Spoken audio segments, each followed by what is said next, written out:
right, welcome back to another episode of Time Out with the Sports Doctor podcast, and we have another very exciting guest for you today, Mr. Harkera Hardy, who is a motivational speaker, an author, CEO, and producer of Not Your Average Success Story.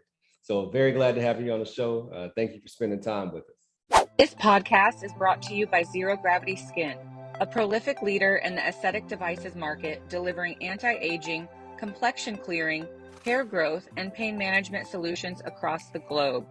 Featuring the Perfectio X, a 2-in-1 device which treats both pain and signs of aging and is actively working to reverse cell damage accumulated over time.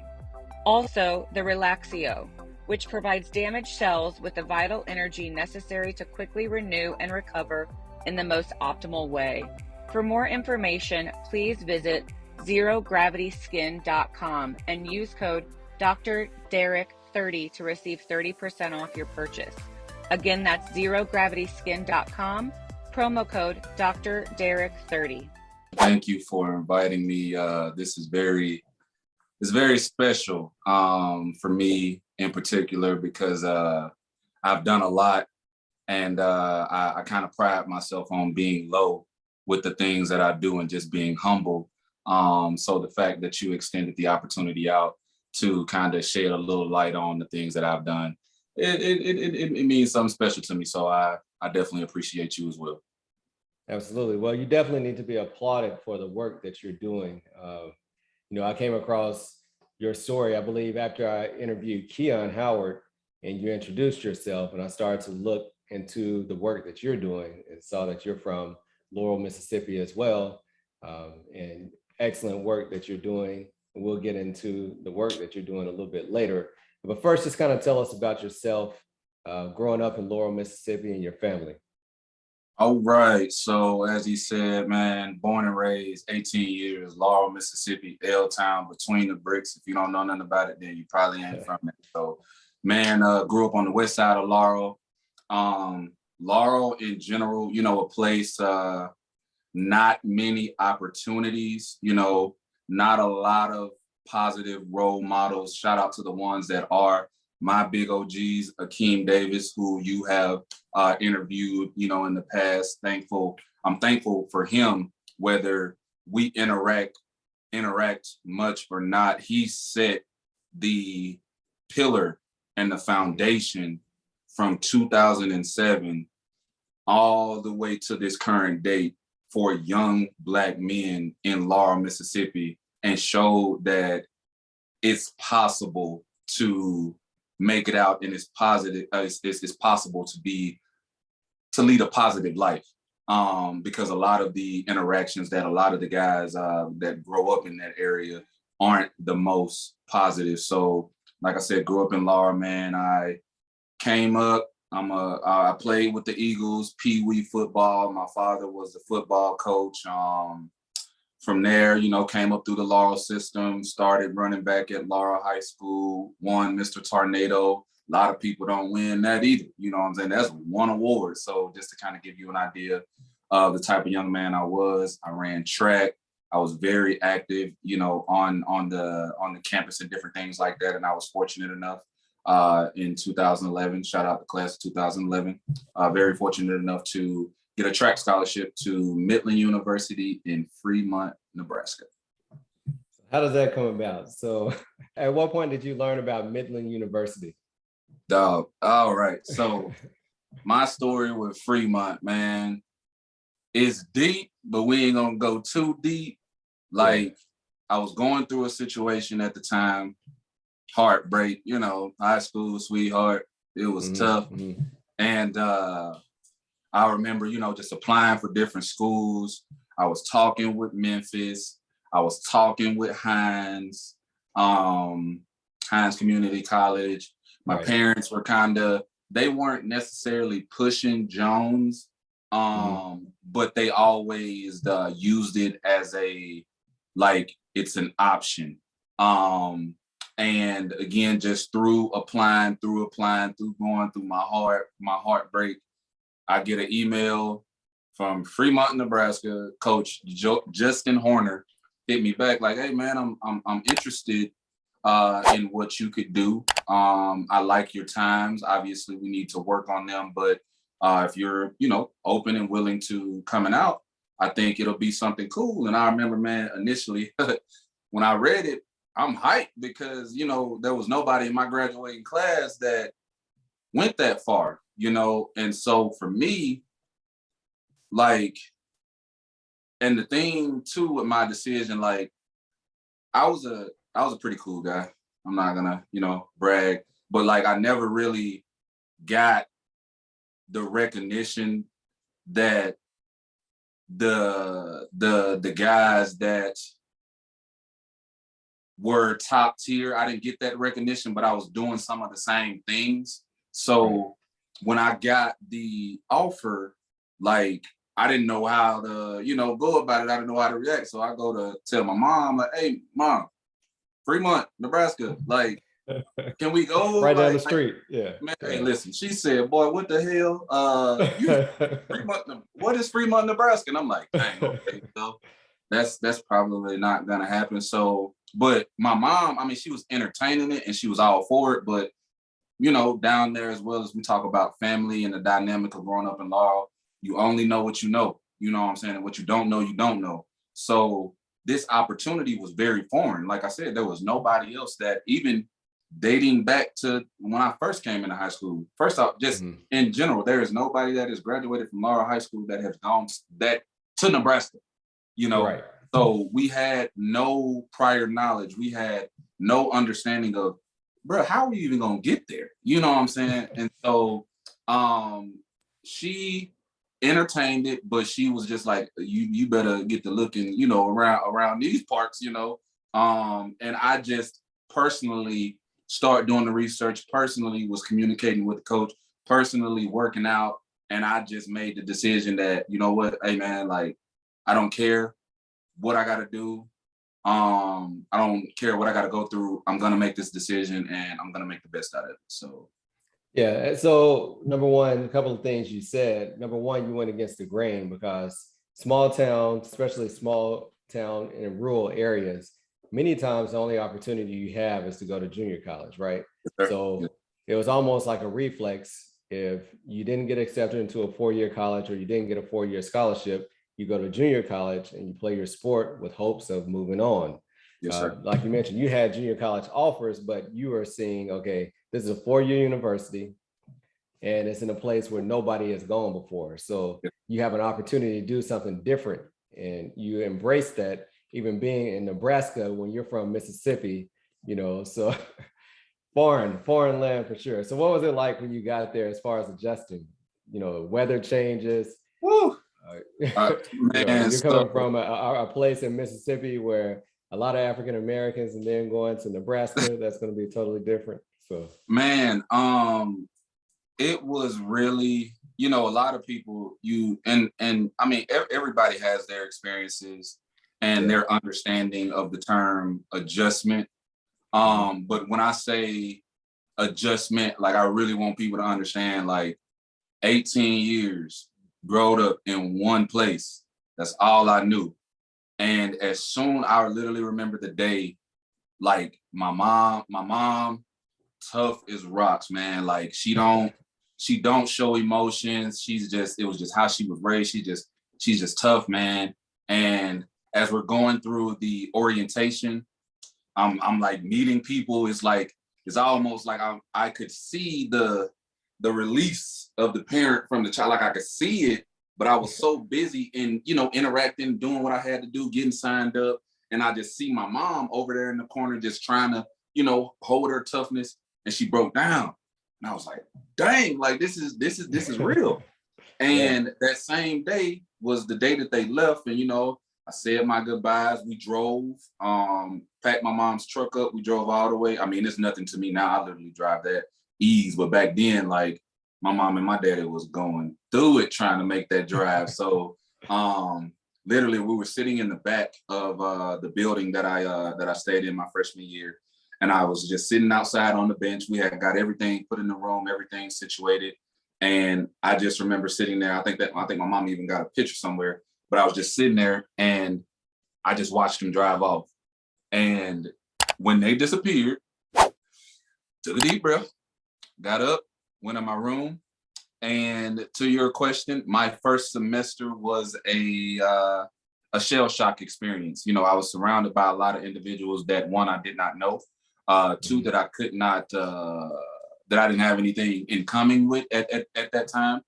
So I literally went to class, went to practice, and I stayed in my room my whole first semester. Like, my roommate at the time, he was different, small town guy. We had nothing in common. He had a lot of different issues. He was allergic to a lot of things. He needed the lights off at a certain time. Like, these are things that you don't really know about, you know what I'm saying? But like, even the adjustment with him, you know, it got to the point where he needed so much accommodation that they just moved him to another room. It wasn't that we were beefing, but it was just like, he just needed so much. And so I ended up just getting the room to myself. And for a guy like me, growing up, I've shared rooms my entire life, shared beds my entire life.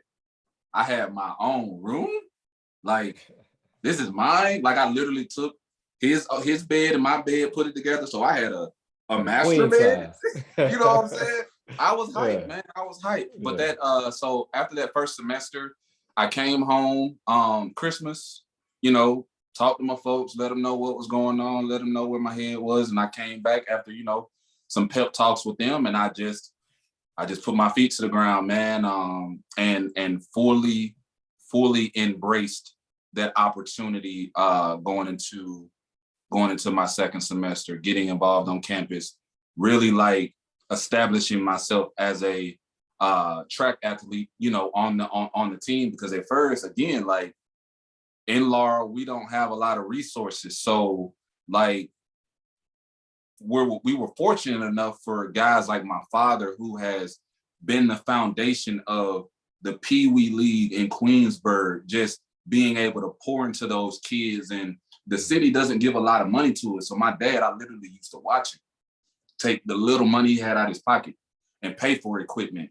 You know what I'm saying? Pay for a kid, pay for food, come down there and cook for kids just so that they can have that experience. But with track, I didn't learn until I got to college that there are other states that how we start Pee Wee at a young age, they start these younger sports at a younger age. Right. So when I get on the campus, I'm getting bussed.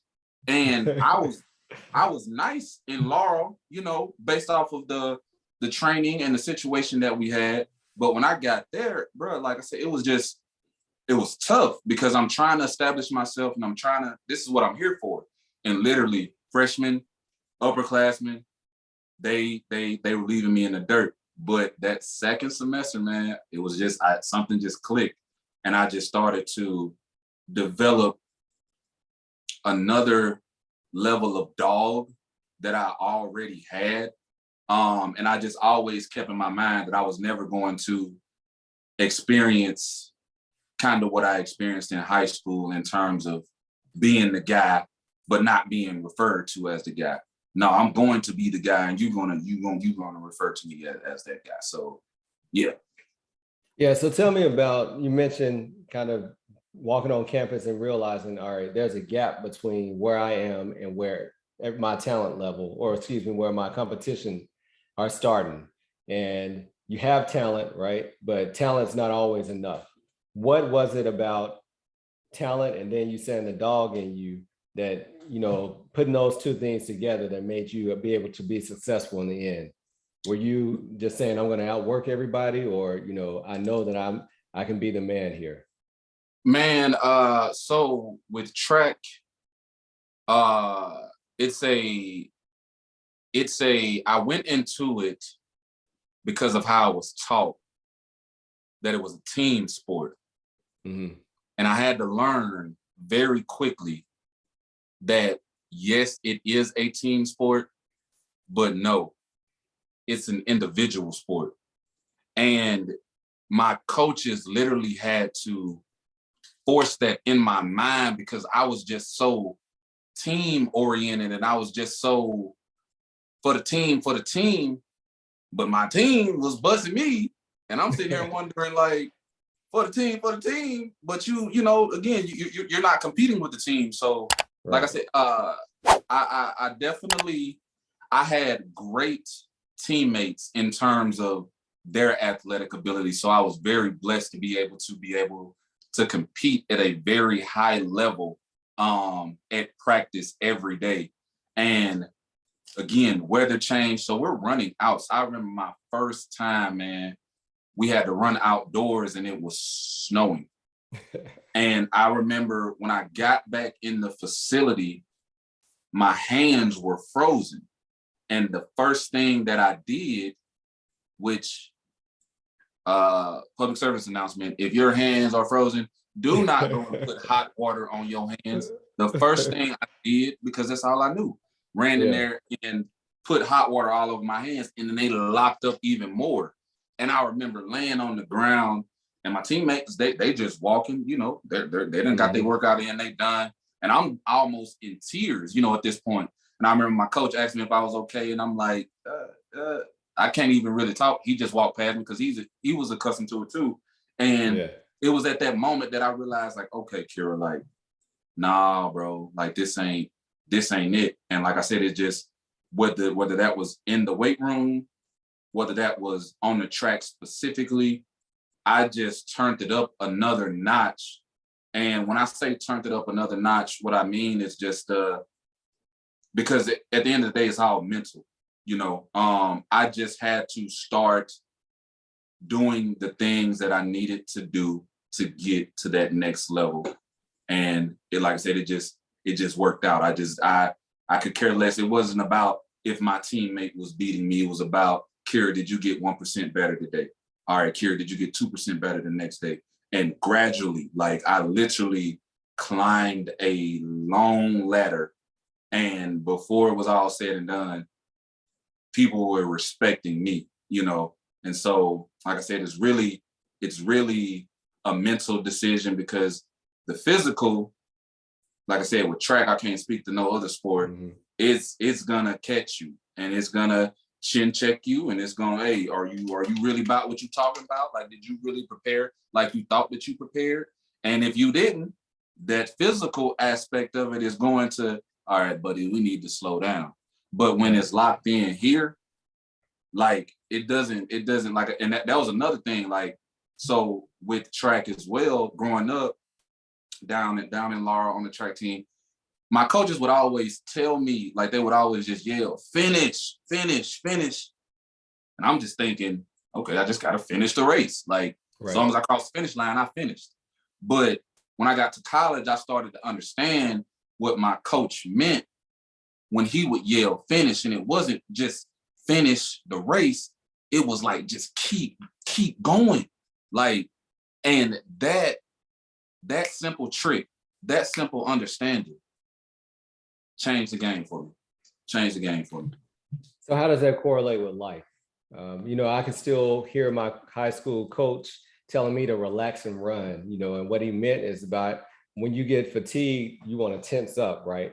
But you got to still stay, you know, relax and hold on to your technique. What is that finish? Do you still hear that in your day-to-day life now when you're going through situations? Man, I love, shout out to every coach that has been a part of my life. First and foremost, my dad, like I said, he started it. But I've been fortunate enough to have some very amazing coaches in my life that really invested in me, that I still talk to this day.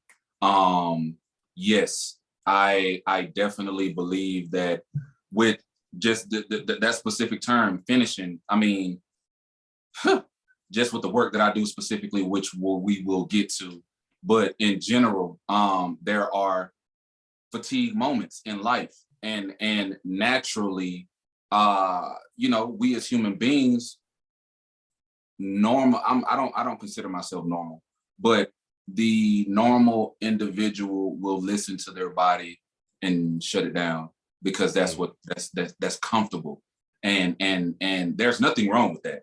But since I understood what it took to get to that next level in track, and I've translated it to what I do work related, like if I need something done it's going to get done. If just like I was just telling you earlier, like the lady, she just sprung something on me. Like, can I get in your car? Finish. You know what I'm saying? Right. What do you need me to do? Where do you need to go? Because that's going to open up another opportunity. So yeah, man, it's like I said, it's really all, it's really mental, man. It's really mental. The Sabre training bat is like no other training bat you've ever used before.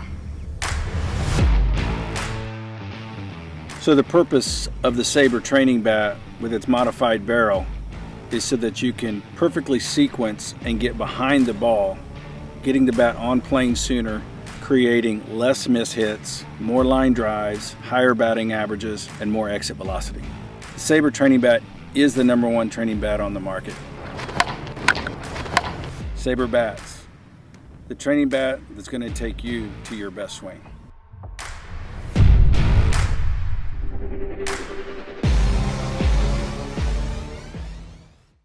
So let's talk about your baby, not your average success story. So Yes. tell us what that is, #1, and how did that you kind of birth that idea? Yes, sir. Yes, sir. Oh man. So you said my baby. I like how you referenced that. So not your average success story, guys. Oh my goodness.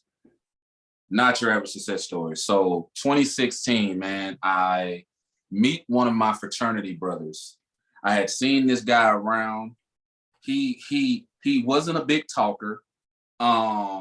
He always had a camera. He was at every party with a camera, real quiet, didn't say much. And a lot of my fraternity brothers at the time, you know, they like to talk about sports and just different masculine things.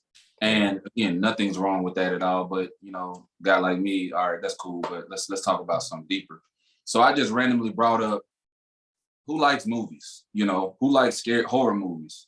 And that same guy that never talked, that was always around with a camera, his eyes peeked up, and I see it, and I'm like, okay, hey man, what's up? Like, let's chop it up. So we started the conversation about, you know, our movies in particular, and I started asking because I've always been a curious guy. So man, what, you went to school for that? So he went to Langston University, got his bachelor's in working with film, a film director.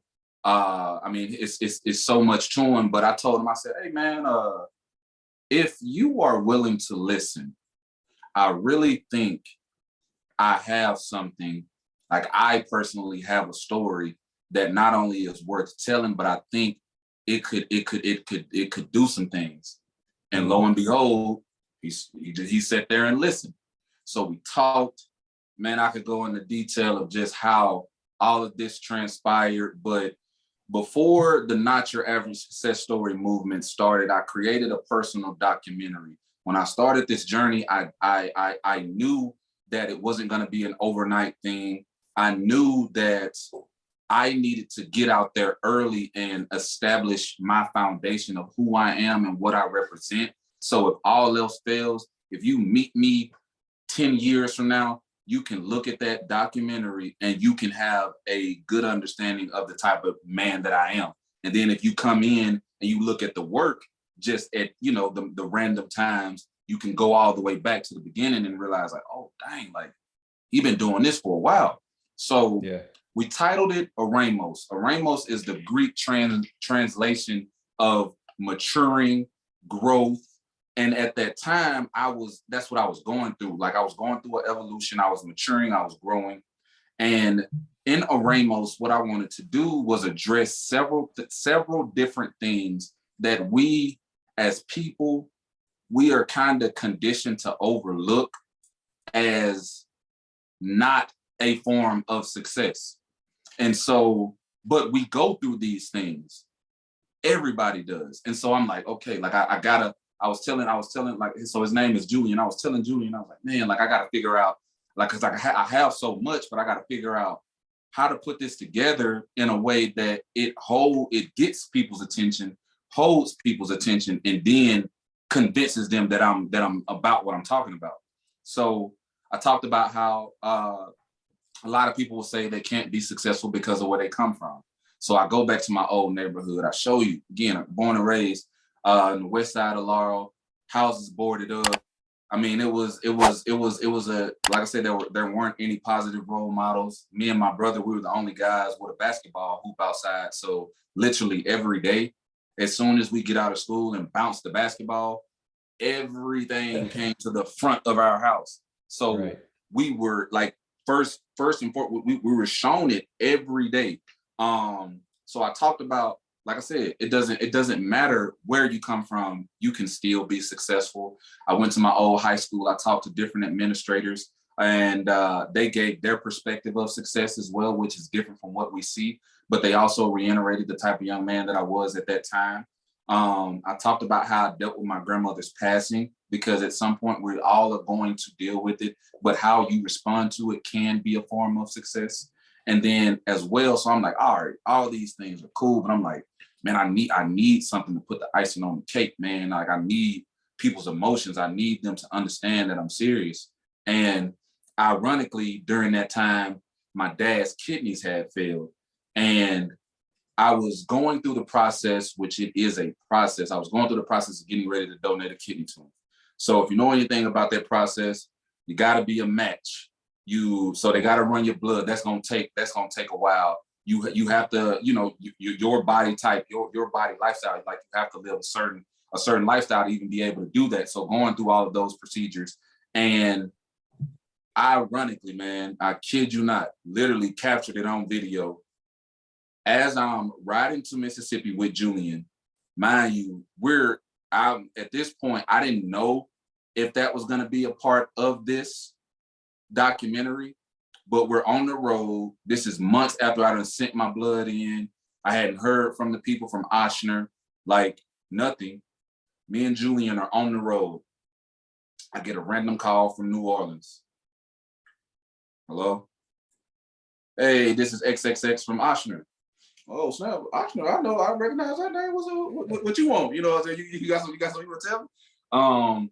And they told me, man, it was just like, hey, we got the results back. Everything's good. You're a match. We're not going to tell your father. We want you to tell your father. And I'm like, dude, like, I'm literally like an hour away from home right now. And, with me and Julian at that time, when I told him, he was just like, oh my God, like, because we did not know that was gonna happen. So again, to go back to Ramos, we captured that. We captured going through the process of me, preparing myself for that procedure, and ultimately you kind of got to watch it to see how things turned out. But ultimately, all of that tied into my initial reintroduction to the world. And it was beautiful. It was super dope. I had a friend, shout out to CJ Miller. He had a trailer, small little trailer. I don't even think I had I don't know where I was living at that point. But he had a small trailer. I hit him up. I was like, hey, bro, like, do you mind if I use your living room, invite some people over, have a showing, like, I'll pay you, like, whatever. I mean, he's a good friend. So he was like, bro, you ain't got to worry about that. So bet. Man, went and got the poster, put it on the wall, literally got footage of people next to the poster, the people that I showed initially, they're in tears, like they feeling it. I had food, drinks, and everything. It's just crazy. Red carpet affair, huh? Man, it was, I really wanted to treat it like a legit thing, because the preview had built up so much anticipation, because it was only like 30, 45 seconds. So people were just sharing it. And I'm just keeping people in the loop. It's about to drop. And like I said, so my dad, he's pretty, known in the community and the things that I've done in the community as well. And out here, people were just like, dang, like, what is this dude talking about? I want to see what he's talking about. So, like I said, I was able to take footage of the people that were there, take pictures, and it made so much more of a, like, hype behind it. So when I dropped it, it like literally shot past the thousands within that first day. But we had to eventually take it down, because I wanted to enter it into different film festivals, and they had different stipulations and things like that. So I ended up reloading it.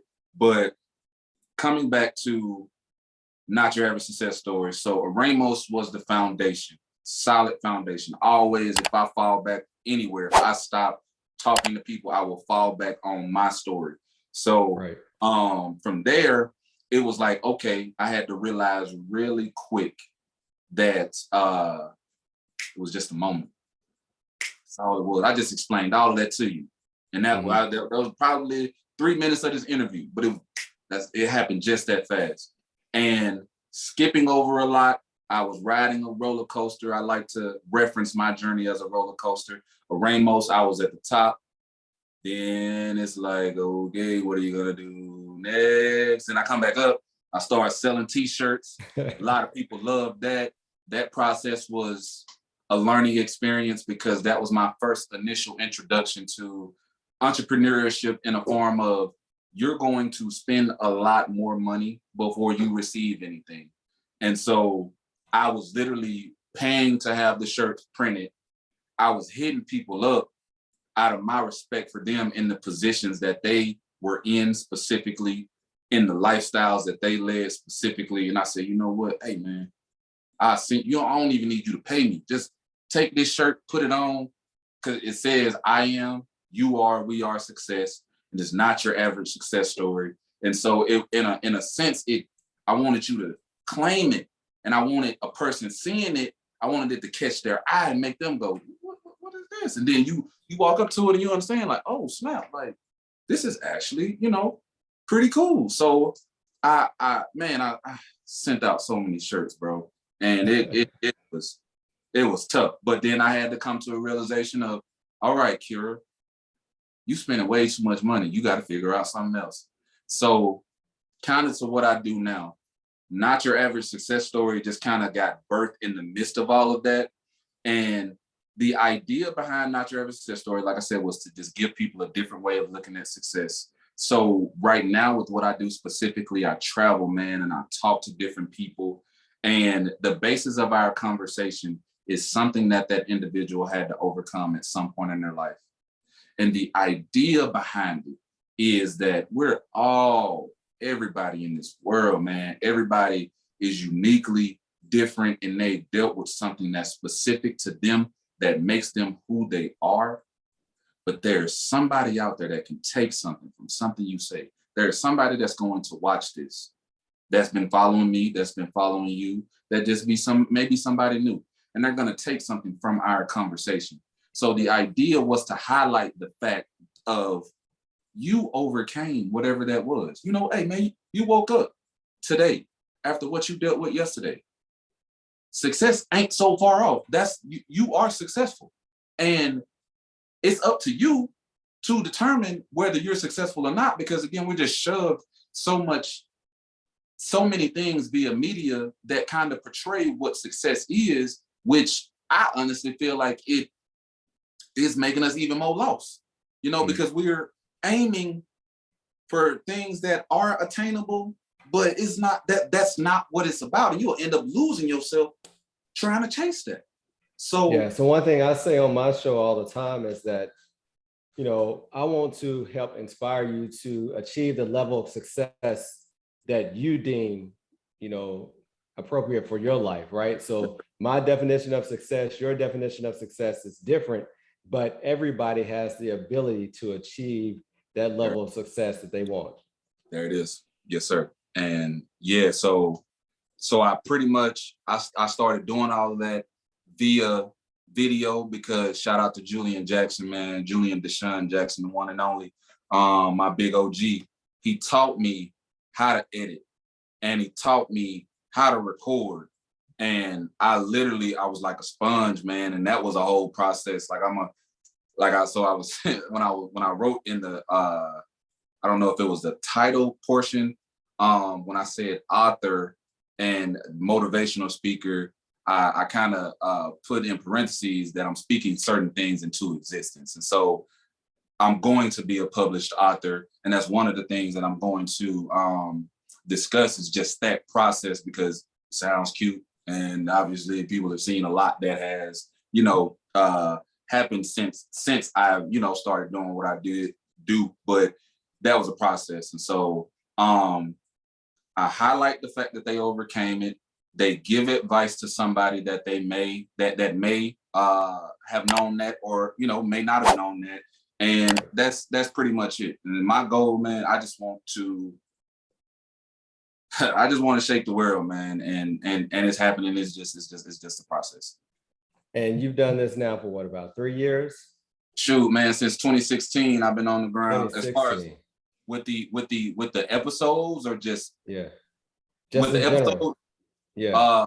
Well, in general, since 2016, the episodes, I think they started around 2018. Yeah. And how many episodes have you released? Oh man. Right now we are at 104. I am currently on season 9. I have interviewed 13 new people. And it's dope. I'm smiling because I don't reflect a lot. I'm one of those individuals that's very forward thinking. I'm one of those individuals that I try not to get so caught up in the things that I've done, because to me, and it's just my opinion, that's just time that I could be investing in things in the future. But when I do get rare moments like this, to just kind of speak on it and like think about it, like I'm like, wow, like yeah. So absolutely, and you deserve that. So I've looked at multiple episodes, including your own, and because I looked at your episode or your story probably about 4 or 5 months ago now. And as you were talking about it, I was like, that's right. It all started to come back. Yes, but tell everyone how they can follow Not Your Average Success Story, and, how if they're interested in being a guest, how they can reach out to you. Yes, sir. So, man, I try to keep everything me. I'm the only Harkera Hardy in the world. So if you search Harkera Hardy, Harkera Hardy, Hardy, it'll pull up all my stuff. Facebook, Harkera Hardy. If you're on Instagram, just Not Your Average Success Story. YouTube, Not Your Average Success Story platform. Twitter, Harkera Hardy. That's how you can get in contact with me. I'm always on my different social media platforms. So man, reach out. If I can't make it happen, I like the thing that's unique about my specific platform. I enjoy physical interaction. I enjoy energy, like in the room. So every episode that I've created, I either went to that person or we met somewhere. And literally, I can call any of one of them right now and they'll pick up the phone because of the energy that we developed recording. And then it's a whole nother experience when I share the episode, because like some people know, but like I put so much work into interviewing a person, and especially when they're sharing their story. Like I try to do my due diligence and I try to almost become the person. Like when they reference someone specific in their life, I'll go find a picture of that person, and then before you know it, boom, fade it in. Yeah. You know what I'm saying? And that provides an emotional pull for them. And it just makes them, not only respect me more, love me more, and it just makes more people like look at it like, dang, like I would like to be interested. So like I said, man, you could just message me. If we can't make it happen, it's not even a matter of can't, it's just a matter of time. But we will make it happen. I feel like everybody that at this point that has reached out and we actually followed through, because on the back end, there has been way more than the 100 that has reached out and left me hanging, traveled, go see them, like my time. Like that's another thing about the journey they don't tell you about. But I appreciate it because it has made me the man that I am today, and being able to share, my experiences with you now. But there has been a lot of people. So if you ain't serious, hey, listen, ain't nothing wrong with a follow. Ain't nothing wrong with just up. You know what I'm saying? Keep doing your thing, respect, but like, just don't waste your time. I'll just say, don't waste your time. I like the way you put that. Yes, But sir. yeah, I mean, as you mentioned, you have very personal stories, and these are not interviews; these are literally documentaries. So Yeah. I can imagine, I know how much time it takes to produce a podcast episode. So I can imagine the amount of time that you're putting into producing each one of these documentaries. And people really open up. I mean, you have some real tear jerkers, from what I've seen, where people tell you really personal stuff about mental health, about illness, Yes, sir. about family conflicts. So, it's not just sitting down giving you a superficial interview. You're really digging deep, and it's really impactful work, and it's really important work because, like you mentioned, you might not be able to inspire everyone, but you want to inspire the person that's going to make that difference in the world. Yes, So that's deep. yes, sir. All right. So on TimeOut with the Sports Doctor, this is your final timeout. So you're an entrepreneur, you've literally from pretty much the time you've graduated college, right? You've been on this journey. And like you mentioned, you're not getting a lot of handouts. You're not getting a lot of people to just jump on the bandwagon and say, oh, I believe in what you're doing. I support you financially. I support you emotionally, whatever. But this is your passion and your dream, and you're pushing forward. So talk to that entrepreneur who has an idea, who has a vision of something. They might not be getting the support that they need right now, but just speak to that person about why they should keep pursuing their dream. Oh man, I could be the sweetheart, Mr. Harkera Hardy, and give you the good chocolate, vanilla cake, whatever you like to eat. But I'm gonna just keep it a buck, man. It's hard. If everybody, shout out to Eric Thomas, man. If it was easy, everybody would do it. The beautiful thing about it, man, is who you become in the process, because whether you know it or not, you're growing in ways that you would never imagine. Don't get caught up in the haze of nobody's supporting, nobody understands. Man, it's literally all a moment. And when you get to that peak, which I'm gonna tell you something about that peak too. When you get to that peak, it's only a moment, but the peak of one mountain is only the bottom of the next. I'm gonna say that again. The peak of one mountain, the top of one mountain, because we're all aiming to get to that mountain. But perspective is very important. The peak of that one, man, is only the bottom of the next. You got to lock in. You got to do what you got to do. Nobody's going to believe. Nobody's going to care. You just got to work harder, outwork the version of yourself the day before. And if you live by that process, man, then you're good. But when you get caught up worrying about other people, you're going to have a very short, I don't want to say career, you're just going to have a very short spurt of that passion. And then you're going to ultimately try to find something else. But if you just stay with it, man, stay with it, slowly but surely, it'll work itself out. And make sure you finish, right? Yes, sir. That Absolutely. Is. Hey, boy, you a bad man. Hey, I heard what he said. Well, all right, man. I appreciate you coming on. It's been a pleasure being able to share your story.